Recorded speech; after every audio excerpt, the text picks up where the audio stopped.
लाखों लोग सड़कों पे उतरे और पिछले कुछ महीनों से पंजाब और हरियाणा में तो सारा काम छोड़कर किसान सड़कों पर आंदोलन कर रहा है,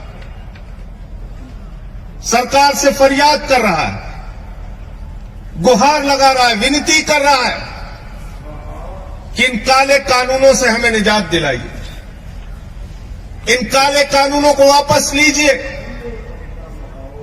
लेकिन ऐसी क्या जिद है, ऐसी कौन सी मजबूरी है जिसकी वजह से मोदी जी की सरकार ये काला कानून वापस नहीं ले पा रही? और वो मजबूरी मैं आपको बताना चाहता हूं। जब पार्लियामेंट के अंदर ये बिल आया, ये काला कानून आया, मैंने उसी दिन कहा था ये कानून किसानों के हित में नहीं है, बल्कि ये कानून हिंदुस्तान के करोड़ों किसानों के डेथ वारंट पे मोदी सरकार ने साइन किया है और इसलिए हम इसका विरोध करते हैं। और हमने पार्लियामेंट के अंदर माइक तोड़ा था, मुझे निलंबित कर दिया गया। पूरी की पूरी भारतीय जनता पार्टी ऊपर से लेकर नीचे तक रो रही थी, संजय सिंह ने तो माइक तोड़ दिया, संजय सिंह ने तो माइक तोड़ दिया। अरे आज तो तुम किसानों की हड्डियां तोड़ रहे हो। मुझे निलंबित किया गया तो तुम्हारी सरकार को भी निलंबित किया जाना चाहिए।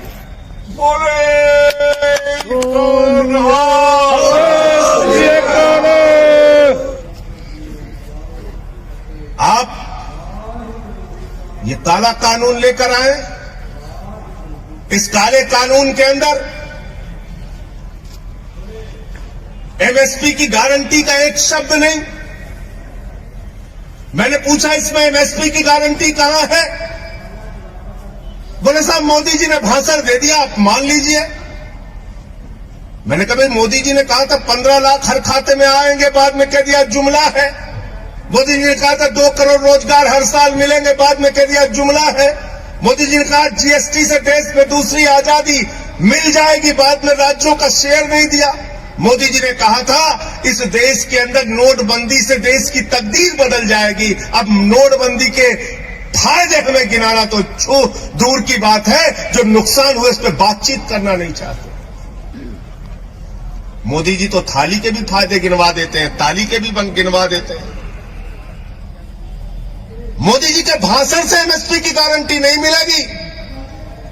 अगर मुझे एमएसपी नहीं मिली, न्यूनतम समर्थन मूल्य नहीं मिला, तो महेंद्र गोयल जी अगर मैं किसी जज के सामने जाऊंगा तो जज साहब कहेंगे कानून में कहां लिखा है बताओ।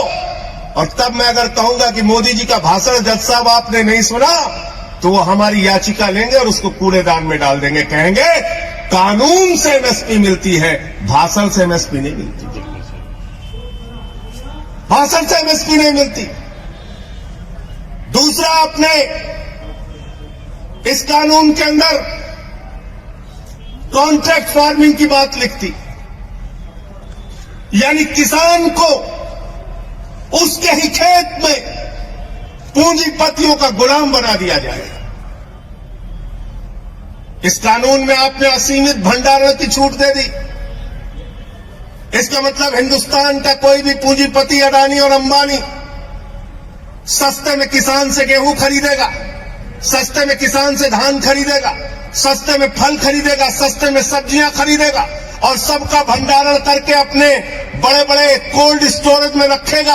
और जब बाजार में उसकी कमी आ जाएगी तो महंगे दामों पर हमको आपको बेचेगा। इस देश में जमाखोरी, कालाबाजारी और महंगाई को मोदी सरकार ने इस बिल के माध्यम से लीगलाइज करने का काम किया है, वैधता प्रदान करने का काम किया है।